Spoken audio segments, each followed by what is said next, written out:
Hello friends, welcome to my channel. Friends, ఎవరైతే మన ఛానల్ని ఫస్ట్ టైం చూస్తున్నారో తప్పకుండా సబ్స్క్రైబ్ చేసి అలాగే వీడియో నచ్చితే తప్పకుండా లైక్ చేయండి. ఇక స్టోరీలోకి వెళ్ళినట్లయితే ఈ రోజైతే ఇక రాజేంద్ర ప్రసాద్ నిజం చెప్పకుండా ఆపడానికి ఇక పల్లవి అయితే మేడపై నుంచి రాజేంద్ర ప్రసాద్ని ఇక నెట్టేయబోతుంది. అది తెలుసుకోబోతున్న అవని ఏం చేయబోతుంది? ఇదంతా పల్లవి చేసిందని అందరి ముందు నిరూపించబోతుందా, లేక ఏం జరగబోతుందో తెలుసుకోవాలంటే వీడియోని స్కిప్ చేయకుండా చివరి వరకు చూడండి. ఇక స్టోరీలోకి వెళ్ళినట్లయితే ఇక పల్లవి ఎలాగైనా మామయ్య గారు ఈ నిజాన్ని అందరి ముందు చెప్పకూడదు, నేను ఇప్పుడు ఏం చేయాలి అని ఇక పల్లవి అటు ఇటు తిరుగుతూ ఆలోచిస్తూ ఉంటుంది. అప్పుడు రాజేంద్ర ప్రసాద్ని ఎంత బ్రతిమిలాడినా నేను ఈ నిజాన్ని చెప్పేస్తాను. ఇన్ని రోజులు ఇక మీనాక్షి అటు అవని ఎంత బాధపడ్డారో నాకు తెలుసు. మీ నాన్న వల్ల వాళ్ళ పరువు పోయింది. ఇన్ని రోజులు అందరి ముందు వాళ్ళు అవమానపడ్డారు. అలాంటిది వాళ్ళ గురించి నిజం చెప్తాను. ఇక నుంచైనా వాళ్ళు అవమానపడకుండా చూస్తాను అని ఇక రాజేంద్ర ప్రసాద్ అయితే అంటూ ఉంటాడు. అప్పుడే పల్లవి అయితే మామయ్య గారు ఒకసారి మా నాన్న గురించి మా మమ్మీ గురించి ఆలోచించండి. ఒకసారి మా డాడీ ఇక పరువు పోతుంది, అటు మా అమ్మ ఏమైపోతుందో ఆలోచించండి మామయ్య గారు. తను మీ చెల్లెలు, తోడబుట్టిన చెల్లెలు, తన జీవితం ఏమవుతుందో ఆలోచించండి. ఈ నిజాన్ని బయట పెట్టబోకండి అని ఇక అంటూ ఉంటుంది పల్లవి అయితే రాజేంద్ర ప్రసాద్ని. అప్పుడే రాజేంద్ర ప్రసాద్, లేదమ్మా, నేను అందరి గురించి ఆలోచిస్తూనే ఉన్నాను, అందుకే ఈ నిజం చెప్పాలనుకున్నాను. ఇక అవని అటు తన తల్లి చాలా బాధపడుతుంది, వాళ్ళకు కూడా న్యాయం జరగాలి కదా, ఆ న్యాయాన్ని ఇలా జరిగేలా చేస్తాను, ఎవరు చెప్పినా నేను వినను అని ఇక రాజేంద్ర ప్రసాద్ అయితే తెగేసి చెప్పేస్తాడు. అది విన్న పల్లవి అయితే షాక్ అయిపోతుంది. ఎట్లయినా మామయ్య గారు ఈ నిజాన్ని బయటపెడతారు, లేదు ఇది జరగకూడదు, అలా అయితే మామ్ ఏ నిర్ణయం తీసుకుంటుందో ఏమో అని ఇక పల్లవి అయితే ఇక మా పరువు పోతుంది, లేదు ఇలా జరగకూడదు అని ఇక ఎలాగైనా మామయ్య గారిని ఈ నిజం చెప్పకుండా చేయాలి అని పల్లవి అయితే అనుకుంటూ ఉంటుంది. ఇక రాజేంద్ర ప్రసాద్ అయితే తన ఫ్రెండ్స్తో అలా మాట్లాడుతూ ఉంటాడు. అప్పుడే ఇక రాజేంద్ర ప్రసాద్ ఇక ఒక చీటీ ఇచ్చి ఒక పాపకి ఇక పల్లవి అయితే రాజేంద్ర ప్రసాద్కి పంపిస్తుంది. అప్పుడే రాజేంద్ర ప్రసాద్, ఏంటమ్మా ఇది అని అనగానే, ఒక ఆంటీ నాతో పంపించింది అని చెప్పి పాప అక్కడి నుంచి అయితే వెళ్ళిపోతుంది.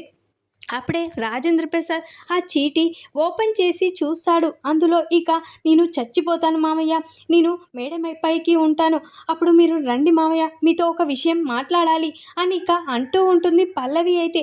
అప్పుడే ఇక రాజేంద్ర ప్రసాద్ అయితే వెంటనే ఈ పల్లవి నిజంగానే ఏమైనా చేస్తుందో ఏమో, వెళ్ళి తను ఏం మాట్లాడుతుందో తెలుసుకుందాం అని ఇక రాజేంద్ర ప్రసాద్ అయితే మేడపైకి వెళ్తాడు. ఇటు పక్క అక్షయ్ ఇక అందరినీ పలకరిస్తూ ఇంకా మాట్లాడుతూ ఉంటారు. ఇక ఈ నైట్ అయ్యింది, ఇంకా ప్రోగ్రామ్ స్టార్ట్ కాలేదేంటి, ఇక డిన్నర్ కూడా అయిపోయింది, ఇంకా ప్రోగ్రామ్ స్టార్ట్ చేస్తానని అంటూనే ఉన్నారు, కానీ ఇంకా స్టార్ట్ చేయడం లేదేంటి అని ఇక మాట్లాడుతూ ఉంటారు. అప్పుడు అక్షయ్, డాడ్ ఎక్కడికో వెళ్ళాడు, డాడ్ రాగానే ఇది ప్రోగ్రామ్ స్టార్ట్ అవుతుంది అని ఇక అక్షయ్ అలా పలకరిస్తూ చెప్తూ ఉంటాడు. ఇక రాజేంద్ర ప్రసాద్ మాత్రం పల్లవి చెప్పిన చోటుకైతే వెళ్తాడు, ఇక మేడపైకి.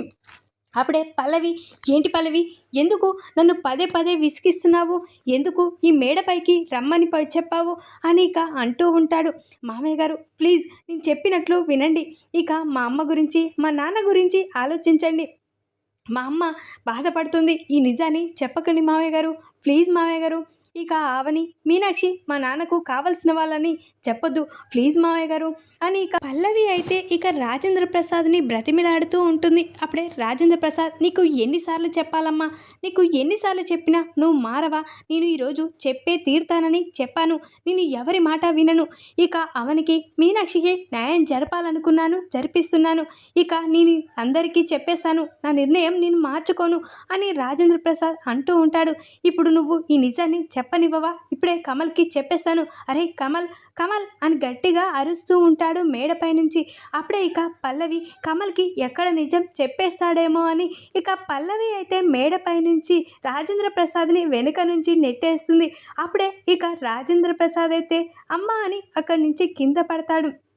ఇక అక్కడికక్కడే కుప్పగూలిపోవడంతో వెంటనే అందరూ ఆ అరుపులు విని ఇక పరిగెత్తుకుంటూ వస్తాడు. అప్పుడే రాజేంద్ర ప్రసాద్ కింద పడడం ఒక్కసారే షాక్ అయిపోతారు. ఇక పార్వతి అయితే ఏమండి ఏమైందండి ఇలా పడ్డారేంటి అని ఇక కంగారు పడుతూ ఉంటారు. అప్పుడే అవని అత్తయ్య గారు ముందుగా మామయ్య గారిని హాస్పిటల్కి తీసుకువెళ్ళాలి, తనని హాస్పిటల్లో అడ్మిట్ చేయాలి, తనకి తలకి బాగా గాయమైంది, వెంటనే మామయ్య గారిని ఆలస్యం చేయకుండా ఇక హాస్పిటల్కి తీసుకువెళ్ళాలి అని అవని అంటూ ఉంటుంది.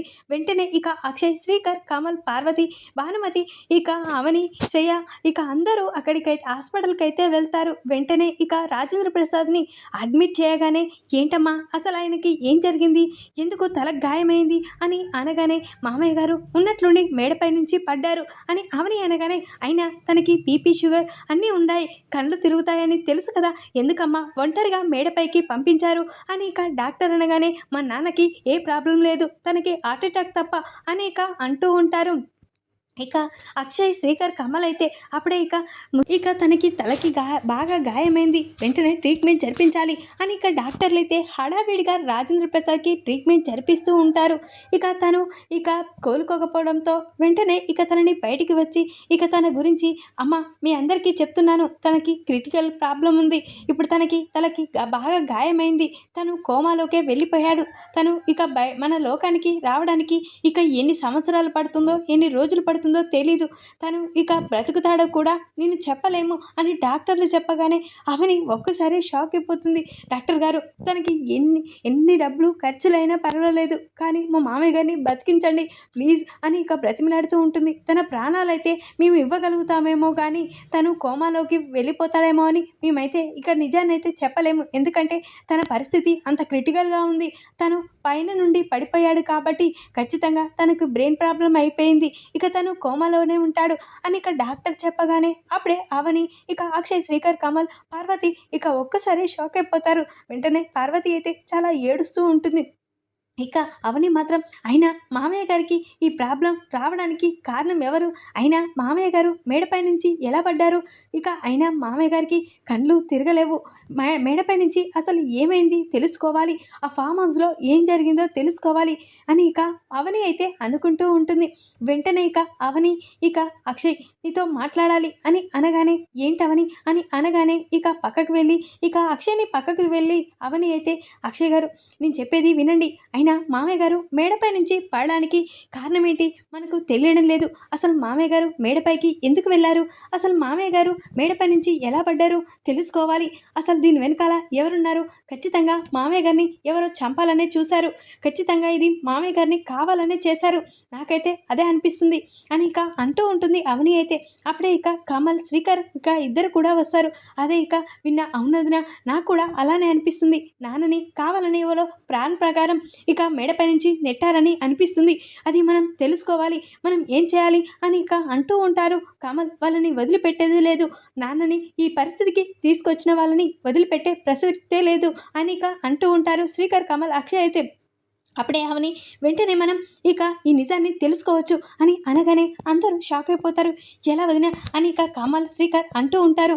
అక్కడ ఫామ్ హౌస్లో ఇలాంటివి ఏదైనా గొడవలు జరుగుతాయో ఏదో ఒక ప్రాబ్లం వస్తుందని ముందుగానే నేను గ్రహించి సీసీ కెమెరాలన్నీ ఫామ్ హౌస్లో పెట్టించాను, ఇక అక్కడ సీసీ ఫుటేజ్ ఓపెన్ చేసి చూస్తే అక్కడ ఏం జరిగిందో అంతా తెలిసిపోతుంది కదా, అది తెలుసుకున్న తర్వాత ఇక దాని వెనకాల ఎవరున్నారు, అసలు ఎవరు ఈ విధంగా చేశారో అనేది తెలుసుకుంటాం అని ఇక చెప్పగానే వెంటనే ఇక చాలా సంతోషంతో వదిన చాలా మంచి పని చేసావు వదిన, ఈరోజు నాన్నగారికి ఇలా రావడానికి కారణం ఎవరనేది తెలుసుకోవచ్చు అని ఇక వెంటనే వెళ్దాం పదవదిన అని ఇక అంటూ ఉంటారు శ్రీకర్, కమల్, అక్షయ్ అయితే. అప్పుడే ఇక అవని అయితే ఇక పల్లవిని శ్రేయని అయితే ఇంటికి పంపించేస్తుంది.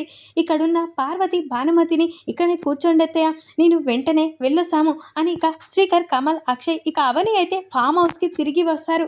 అప్పుడే ఫామ్ హౌస్కి వచ్చి ఇక్కడ ముందుగా కింద ఉన్న సీసీ ఫుటేజ్ ఓపెన్ చేసి చూద్దాం, ఆ తర్వాత పైకి వెళ్దాం అని ఇక అవని అనగానే సరే అని అక్షయ్ అయితే అక్కడున్న సీసీ ఫుటేజ్ని ఓపెన్ చేసి ఇక చూస్తారు. అప్పుడే ఇక అందరూ అటు ఇటు తిరుగుతూ ఉంటారు. ఇక ఫ్రెండ్స్ అంతా అప్పుడే ఇక రాజేంద్ర ప్రసాద్ మాత్రం ఒంటరిగా అటు ఇటు తిరుగుతున్న సమయంలో అక్కడికి పల్లవి వచ్చి రాజేంద్ర ప్రసాద్ని మామయ్య గారు ప్లీజ్ మామయ్య గారు అని అలా బతిమలాడడం, ప్రతిసారి రాజేంద్ర ప్రసాద్ చుట్టే తిరగడం ఇక పల్లవిని గ్రహిస్తారు. అప్పుడే ఇక ఇదేంటి పల్లవి ఏంటి ఇక నాన్న చుట్టూ ఇలా తిరుగుతుంది అని అక్షయ్ ఇక కమల్ శ్రీకర్ అనుకుంటూ ఉంటారు. అవును, నిజంగానే పల్లవి నాన్నని ఏదో బ్రతిమలాడుతున్నట్లు అనిపిస్తుంది. అయినా పల్లవి ఎందుకు నాన్న చుట్టూ అలా తిరుగుతుంది? నాన్న మాత్రం ఆ పల్లవిని పట్టించుకోవడం లేదేంటి? నాన్నకి పల్లవికి మధ్య మధ్యలో ఏదో జరిగింది అని ఇక అంటూ ఉంటారు. అవును, నిజంగానే పల్లవి ఇదంతా చేసిందని నాకు కూడా అనిపిస్తుంది. ఎలాగైనా తెలుసుకోవాలి అని ఇక అవని కూడా తన మనసులో అనుకుంటూ ఉంటుంది. ఇక ఆ తర్వాత మేడపైకి వెళ్దాం పదండి, అక్కడ సీసీ కెమెరా ఓపెన్ చేసి చూద్దాం, అసలు ఇదంతా ఎవరు చేశారనేది తెలుసుకుంటాము, వాళ్ళని వదిలిపెట్టద్దు, వాళ్ళని చంపేద్దాం అని ఇక కమల్ శ్రీకర్ అంటూ ఉంటారు. అప్పుడే ఇక అవని అయితే సరే అని ఇక అక్షయ్ కమల్ అవని శ్రీకర్ నలుగురు కలిసి ఇక మేడపైకి అయితే వెళ్తారు. అప్పుడే ఇక మేడపైన ఉన్న సీసీ కెమెరాని అక్షయ్ ఓపెన్ చేస్తాడు. అప్పుడే ఇక ఆ సీసీ కెమెరాలో ఇక పల్లవి ఒక చీటీ పాపతో పంపడం, ఇక రాజేంద్ర ప్రసాద్ ఆ చీటీ చదివి అక్కడికి వెళ్ళడం, ఇక పల్లవి ఇక రాజేంద్ర ప్రసాద్ని బ్రతిమిలాడడం, తను వినకపోవడంతో కమల్ అని ఇక రాజేంద్ర ప్రసాద్ అరవడం, ఇక ఆ తర్వాత ఇక పల్లవి రాజేంద్ర ప్రసాద్ని మేడపై నుంచి తోయడం అదంతా ఉంటుంది. అది చూసిన ఇక కమల్ శ్రీకర్ అక్షయ్ అవని అయితే షాక్ అయిపోతారు. అంటే ఈ పని చేసింది పల్లవ, నాన్నని ఈరోజు ఇక మనకి కాకుండా చేయాలని చూసింది పల్లవ అని ఇక అక్షయ్ అంటూ ఉంటాడు. అంటే వెంటనే కమల్ అయితే ఇప్పుడే వెళ్ళి దాన్ని చంపేస్తాను, ఈరోజు మా నాన్నని మేడపై నుంచి తోసేసిందా అంటే మా నాన్నని చంపేయాలని ప్రయత్నించింది ఈ పల్లవిని వదిలిపెట్టకూడదు, మన కుటుంబాన్ని ఎప్పుడు ఏదో ఒక బాధలు పెడుతూనే ఉన్నారు తన తండ్రి తల్లి, తనని వదిలిపెట్టే ప్రసక్తే లేదు, వదిన తనని అంతు చూద్దాం అని కమల్ శ్రీకర్ అంటూ ఉంటారు. అప్పుడే అక్షయ్ కూడా అవును, పల్లవి ఎందుకు ఇలా చేసింది, నాన్న విషయంలో ఇలా పైనుంచి నెట్టడం ఏంటి, అసలు నాన్నకి పల్లవికి మధ్య ఏం జరిగింది, అసలు పల్లవి నాన్న మీద ఇంతకాలం ప్రతీకారం తీర్చుకోబోయింది ఏంటి, అసలు తన ఆడదని కూడా చూడకుండా ఇక నాన్నని చంపాలని చూడడం ఏంటి, వెంటనే ఈ పల్లవికి బుద్ధి చెప్పాలి అని ఇక అంటూ ఉంటాడు. అక్షయ్ అయితే వెంటనే తనకి మనమే బుద్ధి చెప్దాం, తనని చంపేద్దాం పదన్నయ్య అని ఇక కమల్ అంటూ ఉంటాడు. అప్పుడే ఇక అవని అయితే కమల్ ఒకసారి ఆలోచించుకనయ్య, ముందుగా మనం పోలీస్ కంప్లైంట్ ఇద్దాం, ఆ తర్వాత ఇక ఆ పల్లవి గురించి మనం చూసుకుందాం, కానీ పల్లవిని ఇప్పుడే మనం ఏమని అనకూడదు అని ఇక అంటూ ఉంటారు. అప్పుడే ఇక పోలీసులంతా అక్కడికి వస్తారు. ఇక్కడ ఏదో జరిగిందని తెలిసింది, ముందుగా అయినా పైనుంచి ఇక తనంతట తన ఎలా పడతాడు, ఇక ఏదో కారణం ఉండే ఉంటుంది అని పోలీసులు ఇక అక్కడ సీసీ కెమెరాలు మాకు కూడా చూపించండి అని ఇక పోలీసులు అయితే అక్కడున్న సీసీ కెమెరాలని ఓపెన్ చేసి చూపించమంటారు. ఇక అది ఓపెన్ చేసి చూసే అందులో పల్లవి రాజేంద్ర ప్రసాద్ని నెట్టేయడం పోలీసులు కూడా చూస్తారు. అది చూసి ఒక్కసారి షాక్ అయిపోతారు. అంటే ఈ పల్లవి మీ కుటుంబంలో మనిషే కదా అని అంటూ ఉంటారు. అవును, మా కుటుంబంలో మనిషే, తను నా భార్య అని చెప్పుకోవడానికి సిగ్గుగా ఉంది అని కమల్ అంటూ ఉంటాడు. ముందుగా తనని అరెస్ట్ చేయాలి పదండి అని ఇక అంటూ ఉంటారు. ఇక అవని కూడా ఈ పల్లవికి ఈ విధంగానైతేనే బుద్ధి వస్తుంది, తన తండ్రి జైల్లో ఉన్నాడు, తను కూడా జైల్లో ఉండాలి, ఇలాంటి వాళ్ళు బయట ఉంటే ఇక ప్రమాదం అని ఇక అవని కూడా అనుకొని వెంటనే ఇక అవని కమల్ శ్రీకర్ అక్షయ్ అయితే పోలీసులతో సహా ఇక ఇంటికైతే వస్తారు. ఇక పోలీసులని ఇక అవని కమల్ శ్రీకర్ అక్షయ్ని చూసి శ్రేయ ఒక్కసారి షాక్ అయిపోతుంది. ఇదేంటి పోలీసులను తీసుకొని ఇంటికి వచ్చారేంటి అని ఇక అనగానే ఇక అప్పుడే ఇక పల్లవి మాత్రం అక్కడి నుంచి పరిగెత్తుకుంటూ వచ్చి చాలా టెన్షన్ పడుతూ ఉంటుంది. అప్పుడే ఇక ఏంటమ్మా నువ్వు ఒక ఆడదానివేనా, ఇక సొంత మామయ్యని మేడపై నుంచి తోసేస్తావా అని అనగానే శ్రీయ షాక్ అయిపోతుంది. ఏంటి అని అనగానే నువ్వు కాదమ్మా ఆ పల్లవి అని ఇక వెంటనే ఇక కమల్ అయితే పల్లవి చెంప పలగొట్టి ఈరోజు మా నాన్నని చంపేయాలని చూస్తావా, నీలాంటిది నా భార్యని చెప్పుకోవడానికి సిగ్గుగా ఉంది, అయినా మా నాన్నని ఎందుకు చంపేయాలని చూసావు, నువ్వు కూడా నీ తండ్రితో చేతులు కడిపి నా కుటుంబాన్ని నాశనం చేయాలని చూస్తావా అని ఇక అంటూ ఉంటాడు కమల్ అయితే. అప్పుడే అవని నీలాంటిది అసలు నా చెల్లెలని చెప్పుకోవడానికే సిగ్గుగా ఉంది, అసలు నువ్వు మా సొంత మామయ్య గారిని చంపాలని చూస్తావా అని ఇక అవని కూడా చాలా కోపడుతూ ఉంటుంది. అమ్మ మీరు ఏమైనా చేసుకోండి, ఇప్పుడు ఈమెను మాత్రం అరెస్ట్ చేయాలి అని ఇక పోలీసులు అయితే ఇక పల్లవిని అరెస్ట్ చేసి తీసుకువెళ్తూ ఉంటారు. అప్పుడే ఇక అక్కడున్న ఇక రాజేశ్వరి అయితే షాక్ అయిపోతుంది. ఏంటి నా కూతుర్ని ఎందుకు అరెస్ట్ చేస్తున్నారు అని ఇక రాజేశ్వరి కూడా హడావిడిగా అక్కడికి వస్తుంది. అప్పుడే ఇక నీ కూతురు ఎంత గొప్ప పని చేసిందో తెలుసా? ఈరోజు మీ అన్నయ్య కోమాలోకి వెళ్ళడానికి, మీ అన్నయ్యని చంపాలని చూడడానికి కారణం నీ కూతురు పల్లవి. ఈ పల్లవి వల్లే ఇక మా నాన్న మేడపై నుంచి పడ్డాడు, పల్లవి మేడపై నుంచి తోసేసింది అని చెప్పగానే ఇక రాజేశ్వరి ఇక పార్వతి ఒక్కసారి షాక్ అయిపోతారు. ఏంటి, ఏం మాట్లాడుతున్నారు మీరు? నా కూతురు మా అన్నయ్యని చంపేయడం ఏంటి అని అనగానే, అవును నీ కూతురే ఇక మీ అన్నయ్యని చంపబోయింది అని ఇక అనగానే, అయినా మా అన్నయ్యకి చంపడానికి అంత పెద్ద కారణం ఏముంది నా కూతురికి అని ఇక అంటూ ఉంటుంది. ఇక రాజేశ్వరి అయితే, లేదు నా కూతురు ఆ పని చేయదు, నా కూతురు మీద కోపంతోనే మీరు ఇదంతా చేస్తున్నారు, తనపై ఈ నింద వేశారు, అంతా ఈ అవని చేసింది, ఈ అవని కావాలనే నా కూతురుపై పగ తీర్చుకుంటుంది, తన తల్లి తను మాత్రం మా మీద పగ తీర్చుకుంటున్నారు, అటు నా భర్తని ఇటు నా కూతుర్ని నాకు కాకుండా చేయాలని చూస్తున్నారు అని రాజేశ్వరి అని చెప్పి అరుస్తూ ఉంటుంది. అప్పుడే ఇక అవని అయితే, నోరు ముయ్యండి పిన్ని గారు, మీరు పెద్దవారని వయసులో మీకు విలువిచ్చి మాట్లాడుతున్నాను. నేను మా అమ్మ ఇందులో ఏం చేశామని? పల్లవే మా మామయ్య గారిని మేడపై నుంచి తోసేసింది అని అనగానే, నా కూతురికి ఇక తన మామయ్య గారిని పైనుంచి తోసేయడం అనే కారణం ఏంటి అని ఇక రాజేశ్వరి అంటూ ఉంటుంది. అప్పుడే ఇక కారణం ఉంది కాబట్టే తన పరువు పోకూడదని, తన తల్లి బాధపడకూడదని ఇదంతా చేసింది ఇక అని అనగానే ఒక్కసారి రాజేశ్వరి ఇక కమల్, శ్రీకర్, అక్షయ్ ఇక అందరూ షాక్ అయిపోతారు. ఏంటి, ఏం మాట్లాడుతున్నావు అవని అని అక్షయ్ అంటూ ఉంటాడు. అవునండి, అసలు మామయ్య గారిని ఈ పల్లవి ఎందుకు చంపాలని చూసిందో తెలుసా? ఇక మామయ్య గారు ఒక నిజాన్ని బయట పెట్టాలని చూశాడు. ఆ నిజం ఇక ఎవరికి తెలియకుండా ఉంచాలనే ఇక మామయ్య గారిని చంపేయాలని చూసింది ఈ పల్లవి అని చెప్పగానే రాజేశ్వరి ఒక్కసారి షాక్ అయిపోతుంది. ఏంటవని, ఏం మాట్లాడుతున్నావు అని అనగానే, అవును పిన్ని గారు, నిజం చెప్తున్నాను వినండి, నీ భర్త నీ కూతురు ఎలాంటిదో తెలుసుకోండి అని ఇక అవని అనగానే రాజేశ్వరి ఒక్కసారి షాక్ అయిపోతుంది. అప్పుడే ఇక అవని అయితే, ఏంటవని, ఏం మాట్లాడుతున్నావు అని అనగానే ఇక మామయ్య గారు ఈరోజు మా అమ్మ గురించి నా గురించి మీరు తప్పుగా మాట్లాడారు కదా, ప్రతిసారి మా అమ్మని అవమానపరుస్తున్నారు కదా, ఆ నిజాన్ని బయట పెట్టాలని మామయ్య గారు చూశారు అని అనగానే ఇక వెంటనే రాజేశ్వరి షాక్ అయిపోతుంది. ఇక మా అమ్మ మా తండ్రి మా అమ్మ భర్త ఎవరని ప్రతిసారి మీరు నిలదీస్తూ ఉన్నారు, అవమానపరుస్తూ ఉన్నారు కదా, ఆ నిజాన్ని ఈరోజు మామయ్య చెప్పాలనుకున్నాడు, ఆ నిజం చెప్పకూడదనే పల్లవి మామయ్య గారిని చంపాలని చూసింది అని చెప్పగానే ఇంట్లో వాళ్ళంతా షాక్ అయిపోతారు. ఏంటి, ఏం మాట్లాడుతున్నారు అసలు అని అనగానే, అవును నా తండ్రి ఇంకా మా అమ్మ భర్త ఎవరో కాదు, నువ్వు పెళ్లి చేసుకున్న ఆ చక్రధరే నా కన్న తండ్రి అని చెప్పగానే రాజేశ్వరి షాక్ అయిపోతుంది. ఏంటి, ఏం మాట్లాడుతున్నావు, నీకు తండ్రి ఇక నా భర్త కావడం ఏంటి అని అనగానే, అవును నీకంటే ముందు మా అమ్మని ప్రేమించి నటించి పెళ్లి చేసుకొని డబ్బు కోసం మమ్మల్ని అనాథనం చేశాడు, ఆ తర్వాత నిన్ను పెళ్లి చేసుకొని ఇక నిన్ను మోసం చేసి ఆస్తి కోసం నిన్ను పెళ్లి చేసుకున్నాడు, ఇక ఇప్పుడు ఎక్కడ నువ్వు ఇక ఈ నిజం తెలిస్తే వదిలేస్తావో అని ఇక తను ఈ విధంగా ఇక నిజాన్ని మమ్మల్ని తెలియకుండా మా అమ్మని చంపేస్తానని, మా గురించి ఎక్కడ చెప్పకూడదని, ఇక తనే మా తండ్రి అని చెప్పకూడదని మా అమ్మని ప్రతిసారి చంపేయాలని ప్రయత్నించాడు. ఈ నిజాన్నే ఇక మామయ్య గారు తెలుసుకొని మామయ్య గారు ఫామ్ హౌస్లో అందరి ముందు ఇక నా తండ్రి గురించి చెప్పాలని అనుకున్నాడు. ఈ నిజం ఎక్కడ బయటపడుతుందో, ఇక తన తల్లిదండ్రులు ఎక్కడ విడిపోతారో అన్న స్వార్థంతో పల్లవి ఈ నిజం తెలియకూడదని ఈరోజు మామయ్య గారిని చంపడానికి కూడా వెనకాలేదు. ఇక ఇలాంటి నిజస్వరూపం నీ కూతుర్ది, నీ భర్త ఎలాంటి వాడో తెలుసుకున్నావు కదా, ఇకనైనా తెలుసుకో. ఇక ఆ చక్రధర్ని నేనెందుకు జైల్లో పెట్టించానో తెలుసుకో. ఇక ఆ చక్రధర్ మామూలు వాడు కాదు, డబ్బు కోసం ఏదైనా చేస్తాడు. ఈరోజు మా అమ్మని ఇక రోడ్డు పాలు చేశాడు. మా అమ్మ జీవితంలో అడుగుపెట్టి ఏ రోజు సంతోషం చూడలేదు. మేమందరం అనాథలయ్యాం వాడి కోసం. ఇక మా అమ్మని చంపాలని కూడా చూస్తున్నాడు.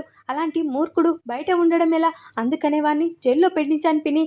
ఇక నేను తప్పు చేశానంటే నన్ను క్షమించు అని ఇక అవని అయితే ఇక రాజేశ్వరితో అంటూ ఉంటుంది. అప్పుడే రాజేశ్వరి షాక్ అయిపోతుంది. ఏంటమ్మా అవని నువ్వు చెప్పేది అని అనగానే, అవునత్తయ్య, అవును పిన్ని, నిజం చెప్తున్నాను.